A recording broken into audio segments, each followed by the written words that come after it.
हम क्या डिस्कस कर रहे थे? सरेंडर। जो भी व्यक्ति कृष्णा की शरण ले लेता है, उसकी जो भी प्रॉब्लम्स हैं, वो जो भी इस मटेरियल वर्ल्ड में, इस भौतिक संसार में जिन भी परेशानियों से जूझ रहा होता है, वो अपने आप ईजी होने लगती है, राइट? तो क्यों नहीं शरण लेनी चाहिए? अब हम आगे एक ये श्लोका है, ये थोड़ा डिस्कस करेंगे। I am not a good reciter, तो मैं इसको ऐसे ही पढ़ रही हूँ। का स निश्चयेन योक्तव्यो योग अनिर्विण्य चेतसा संकल्प प्रभुवान कामन स्याक्त्वा सर्वान् श्रेष्ठः मनसेव इंद्रिय ग्रामम विनियम्य मन्नतः ततः शनैः शनैः उपरमेत बुद्ध्या धृति गृहीतया आत्मसंस्थं मनः कृत्वा न किंचिदपि चिन्तयेत् यतो यतो निश्चलति मनः चंचलम अस्थिरम ततस्तो नियमेत तत् आत्मनेव वशम नयेत्। देखेंगे क्या है इसका अर्थ। साधक पुरुष को अविचल दृढ़ता और विश्वास के साथ योगाभ्यास करना चाहिए। अविचल का मतलब क्या होता है? विचलित ना हो वो, राइट? सम रहे। उसे मिथ्या अहंकार से उत्पन्न समस्त भौतिक इच्छाओं को त्याग देना चाहिए और मन के द्वारा सब ओर से इंद्रियों का संयम करना चाहिए। अब देखिए, जब हम ये चीज़ें पढ़ते हैं तो थोड़ा डिफिकल्ट लग सकता है। समस्त भौतिक इच्छाओं को त्याग देना चाहिए, ऐसे कैसे हम त्याग सकते हैं सारी इच्छाओं को? व्यक्ति त्यागना चाहता है, but it's not that easy.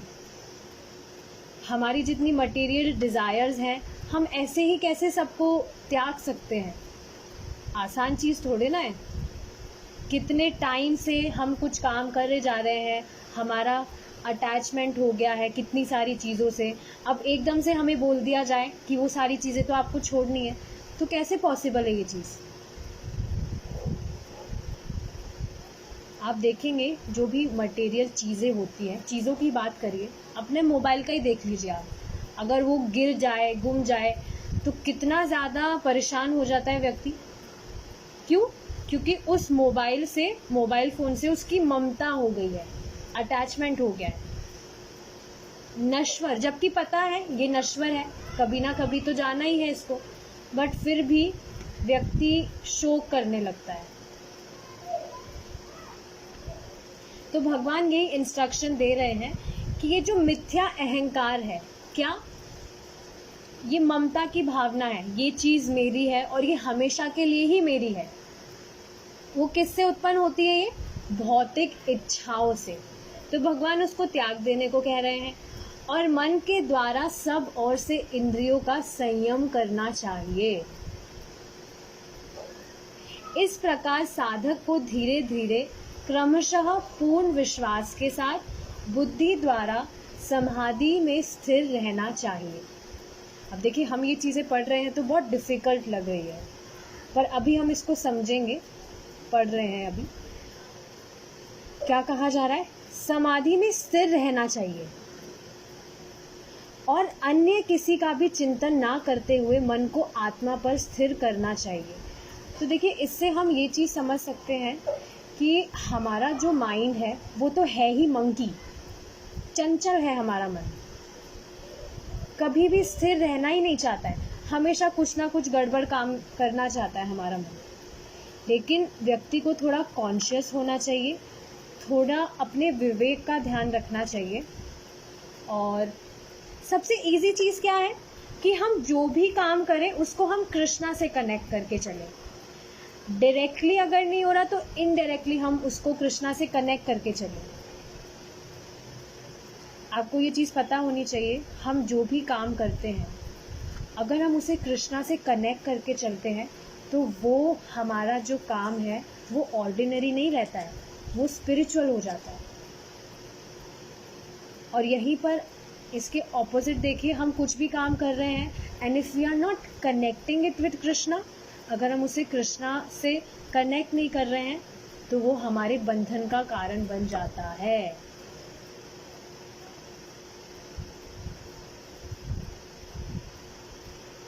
यह चंचल और अस्थिर मन जहाँ जहाँ भी चलायमान हो, वहाँ वहाँ से इसको निश्चित रूप से हटाकर अपने वश में करना चाहिए।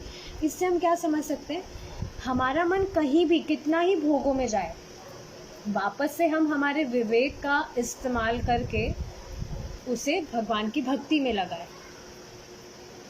क्यों लगाना है ऐसे, क्यों करना है ऐसा? ताकि हमारे जो सेंसेस हैं वो कंट्रोल होने लगे, और होने भी लगते हैं। क्यों होने लगते हैं? देखिए, हमारे जो सेंसेस हैं उनको वो कंट्रोल में नहीं है। इसका एक कारण ये भी है कि हमारी बहुत ज़्यादा कवरिंग है, प्योरिफिकेशन नहीं है। जैसे जैसे हम भक्ति करते हैं हमारा प्योरिफिकेशन होने लगता है, जो भी कलमश है, कचरा है, वो साफ होने लगता है। तो अपने आप हमारे जो सेंसेस हैं वो भी कंट्रोल होने लगते हैं। मन सदा अस्थिर रहता है, यह कभी इधर जाता है तो कभी उधर, कहाँ एक जगह लगना चाहता है। आप देखेंगे जब हम चैंटिंग भी करते हैं तो चैंटिंग करने के टाइम पर ही हमें सबसे ज़रूरी काम याद आते हैं, जो चैंटिंग से सबसे ज़्यादा इम्पोर्टेंट होते हैं। मैं ये विनोद में बोल रही हूँ, चैंटिंग से ज़्यादा इम्पोर्टेंट क्या चीज़ हो सकती है? बट फिर भी देखिए हमारा मन कितना चंचल है, कुछ अच्छा काम तो करने ही नहीं देना चाहता हमें। योगाभ्यास से हम मन को यथार्थ रूप में कृष्णा भावनामृत की ओर खींचते हैं। योगाभ्यास का क्या मतलब है? योग का अभ्यास, और योग का अभ्यास आप कह सकते हैं ध्यान लगाना, टू मेडिटेट। योगाभ्यास से हम मन को यथार्थ रूप में कृष्ण भावनामृत की ओर खींचते हैं। मन तो इधर उधर जाना चाहता है, बट फिर भी हम हमारे विवेक का इस्तेमाल करके उसे वापस से भगवान की तरफ मोड़ने लगते हैं, क्योंकि हम कॉन्शियस होने लगते हैं। अब आप इसके ऑपोजिट देखिए, पहले की चीज़, जब हम भक्ति नहीं कर रहे होते थे, जो भी हमारा मन करने को कहता था हम वो करते थे। हम उसके सोचते नहीं थे कि आगे जाके क्या परिणाम हो सकते हैं, बस करते थे कुछ भी हो। लेकिन अब हम कुछ भी करने से पहले कॉन्शियस हो गए। कितनी अमेजिंग चीज़ है ये, क्योंकि अनादिकाल से और जन्म जन्मांतर से इसकी यही प्रवृत्ति रही है। हम, ऐसा नहीं है कि हमारे इस बर्थ में हमने जो जन्म लिया है इसी में हम ये कर रहे हैं, इसलिए पता नहीं कितने टाइम से, कितने जन्मों से हम ये चीज़ें करते आए हैं। तो संस्कार तो बनेंगे ही। तो इसका यही कारण है। फलतः साधक को प्रारंभ में अपने मन को कृष्ण भावनामृत की ओर उन्मुख करने में बड़ी कठिनाई हो सकती है। उसको बहुत डिफिकल्ट लग सकता है ये चीज़।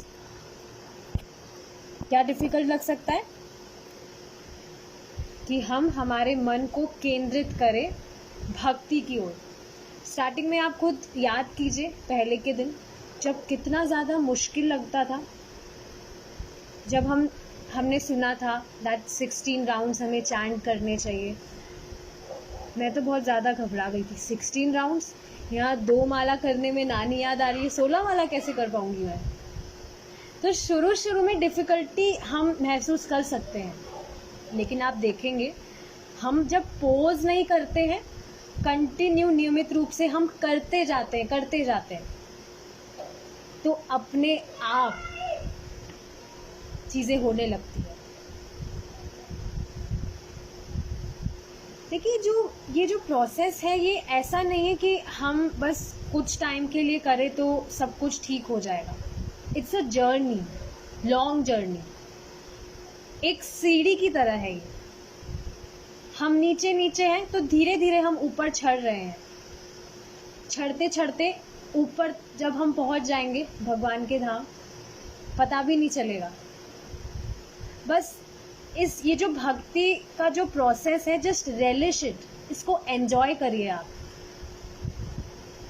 पता ही नहीं चलेगा कब टाइम बीत गया। मुझे खुद को पता नहीं चला कि कब 1 साल बीत गया। It's been more than 1 year since I am into Krishna conscious. पता ही नहीं चला, बस करते रहे। और सबसे इंटरेस्टिंग चीज़ क्या है, डेली हम जो करते हैं बस वो ही करना है, कुछ भी नया हाको टाको नहीं करना है। जो डेली करते हैं वो ही करना है, उसी में प्रोग्रेस करना है। क्योंकि मन अशांत है और श्री कृष्ण की ओर उन्मुख नहीं है। देखिए, ये ही सबसे बड़ा रीज़न है हमारे दुख का, कि हमारा मन अशांत है। अशांत का मतलब क्या है? एक जगह लगना नहीं चाहता है, कृष्ण की ओर नहीं लगना चाहता है। कृष्ण से विमुख होने के कारण ही तो हम यहाँ फंसे हुए हैं, पटके हुए हैं हम यहाँ।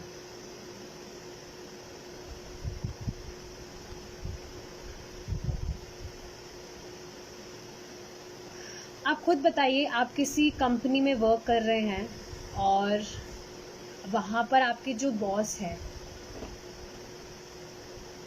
आपकी उनसे ही नहीं बनती है, उनसे ही मतलब आप ऑपोजिट चलते हैं। वो जो कहते हैं उनका इंस्ट्रक्शन नहीं मान के आप अपनी चलाते हैं, तो कितने टाइम तक टिक पाएंगे आप वहाँ? परेशान रहेंगे। तो अगर भगवान है जिनके हम अंश हैं, हम उनसे ही विमुख हैं, तो हम कैसे संतुष्ट रह सकते हैं? कैसे हमारा मन शांत रह सकता है? अतः ये एक विचार से दूसरे विचार में चला जाता है। उदाहरण के लिए, जब हम किसी काम में लगे होते हैं तो मन में अचानक ऐसी घटनाओं की स्मृति बिना किसी प्रत्यक्ष कारण के जागृत हो उठती है, जो 10, 20, 30 या 40 वर्ष पहले घटित हुई थी। एक चीज़ और ध्यान देने वाली है, जब हम चैंटिंग करते हैं तो ऐसा लगता है कि चैंटिंग करने से तो हमारा प्योरिफिकेशन होना चाहिए, बट और ज़्यादा ख़राब चीज़ें होने लगती है। ख़राब चीज़ें होने नहीं लगती, मतलब हम उस चीज़ को ऑब्जर्व कर पाते हैं कि गड़बड़ हो रहा है। अब देखिए, इसका कारण भी क्या है? इसका कारण है कि अब हम कॉन्शियस हैं, इसलिए हम उस चीज़ को देख पा रहे हैं। चीज़ें पहले भी गड़बड़ होती थी, बट पहले हमें इतना विवेक जागृत नहीं था हमारा कि हम चीज़ों को देख सके, ऑब्जर्व कर सके कि हमारे साथ ये चीज़ हो रही है। बट अब हम कॉन्शियस होने लगे हैं, इसलिए हम ये ठीक ठीक देख पा रहे हैं, ऑब्जर्व कर पा रहे हैं। We have become an observer now. ये कारण है।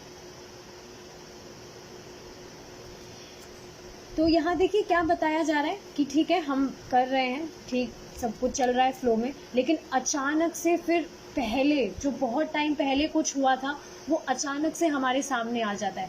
वो पहले की जो स्मृति है वो वापस से आने लगती है, जो पहले घटित हुई थी। ये विचार हमारे उपचेतन मन से ही आते हैं, और क्योंकि ये विचार निरंतर उठते रहते हैं, इसलिए मन सदा अशांत रहता है।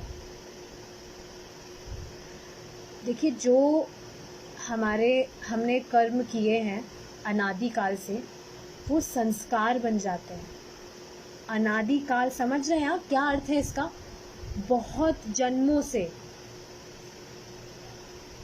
भक्ति तो हम अब करने लगे हैं, तो इतने टाइम से हमने जो गलत चीज़ किए हैं वो थोड़े से टाइम में ही तो कैसे सही हो सकती है? It will take some time. But समझने वाली चीज़ क्या है कि जितना टाइम हमने गलत काम किया है उसको सही करने में बहुत कम टाइम लगता है। जितना काम उनको करने में लगा है उससे तो बिल्कुल बहुत कम समय लगता है उन चीज़ों को सही होने में। ये चीज़ समझने वाली है। आई होप सबको समझ आ रहा है। तो देखिए क्या कहा जा रहा है, इसलिए मन सदा अशांत रहता है। यदि हम किसी झील या तालाब के पानी को हिलाएं तो उसके तल से सारी मिट्टी ऊपर आ जाएगी। तालाब के जो नीचे है कितनी मिट्टी जम जाती है, हम उसको पानी को जब हिलाएंगे तो वो सारी मिट्टी ऊपर आ जाती है। इसी प्रकार जब मन अशांत होता है तो उपचेतन मन से अनेक विचार उठ खड़े होते हैं। और आप ये भी देखेंगे, पहले की जो स्मृतियां हमें आती है वो हमें थोड़ा डिस्टर्ब कर देती है, क्योंकि अब हम ये चीज़ भी हम इतने कॉन्शियस हो गए हैं कि हम इस चीज़ को समझ पाते हैं कि कितनी खराब चीज़ें की थी हमने।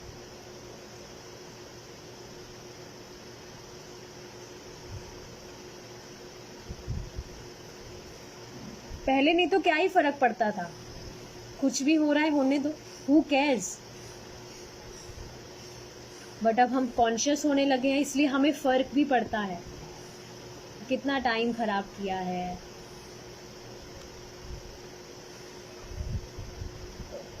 तो उपचेतन मन से अनेक विचार उठ खड़े होते हैं जो उसमें वर्षा से संचित हुए रहते हैं, काफी टाइम से किए हैं तो वो हमें याद आते रहते हैं। और देखिए ये चीज़ ठीक भी है कि हमें याद आते रहे, ताकि हम ये भी देख पाए कि हम पहले जहाँ थे उससे तो हम बहुत आगे हैं अब, तभी तो ये चीज़ हम देख पाएंगे। अब आप सोचिए पहले की सारी चीज़ें आप बिल्कुल ही भूल जाएं तो कैसे कुछ पता रहेगा कि हमने कितना प्रोग्रेस किया।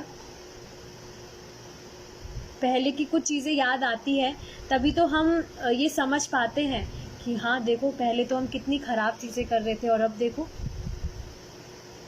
कितना प्रोग्रेस कर रहे हैं हम। तो ये चीज़ भी देखा जाए तो ठीक ही है। यदि हम तालाब को आंदोलित ना करें तो मिट्टी तल में बैठ जाएगी। योग की यह प्रक्रिया मन को शांत करके इन सभी विचारों को स्थिर करने के लिए है। इसलिए मन को उद्विग्न और अशांत होने से रोकने के लिए अनेक यम नियम है। यदि इनका पालन किया जाए तो मन शनैः शनैः वश में आ जाएगा।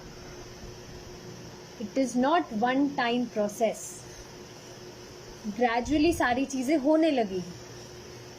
बस ये चीज हमें ध्यान रखनी है कि हम नियमित रूप से करते रहें। यदि कोई वास्तव में मन को वश में करना चाहता है तो उसे अनेक प्रकार के विधि निषेधों का पालन करना होगा। ये चीज़ देखिए समझने वाली है। सच में अगर कोई व्यक्ति चेंजेस चाहता है तो सच में प्रयास तो करेगा, तभी तो चेंजेस आएंगे। सिर्फ बैठे रहने से तो कुछ नहीं होता है। वही आम के पेड़ वाला एग्जाम्पल, अगर हमें फल चाहिए, अगर हमें आम खाने हैं तो हमें पेड़ तो लगाना होगा। और ऐसा नहीं है कि हमने तुरंत बीज डाला तो तुरंत वो उग गया। पेशेंस हमें रखना होगा, एक टाइम के बाद में वो फल देने लगेगा। तो भक्ति में भी हमें पेशेंस रखना होगा।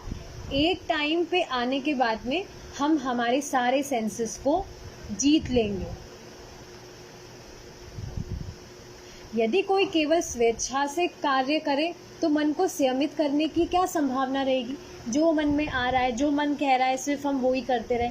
और ये तो प्रैक्टिकली आप देख सकते हैं, पहले हमारा जो मन करता था, वो ही कहता था, वो ही तो हम करते थे। तो कहाँ से कुछ बैलेंस्ड हुआ था? कुछ भी तो बैलेंस नहीं था हमारी लाइफ में। बट अब हम कुछ नियम पालन कर रहे हैं, कुछ नियमित रूप से हम प्रैक्टिस कर रहे हैं, तो अपने आप चीज़ें बैलेंस हो रही है। तो कुछ पाने के लिए कुछ प्रयास करना ही होता है। कुछ नहीं करने से कुछ भी नहीं होता है। जब मन अंततः उस बिंदु तक प्रशिक्षित कर लिया जाता है जहाँ वह श्री कृष्ण के अतिरिक्त किसी और विषय का चिंतन नहीं करता, तब वह निश्चल हो जाएगा। और उसे शांति प्राप्त हो जाएगी। तो देखिए ये थोड़ा आगे का स्टेज होता है, और ऐसा नहीं है कि एक स्पेसिफिक टाइम होता है, मतलब जैसे हमारे स्कूल में एग्जाम होते थे वो एक स्पेसिफिक टाइम पे होते थे। भक्ति प्रोसेस में क्या है, इसमें हमारा जो इंटेंशन है, हमारा जो एटीट्यूड है वो ज़्यादा मैटर करता है कि हम कितना सीरियसली हमारी भक्ति कर रहे हैं।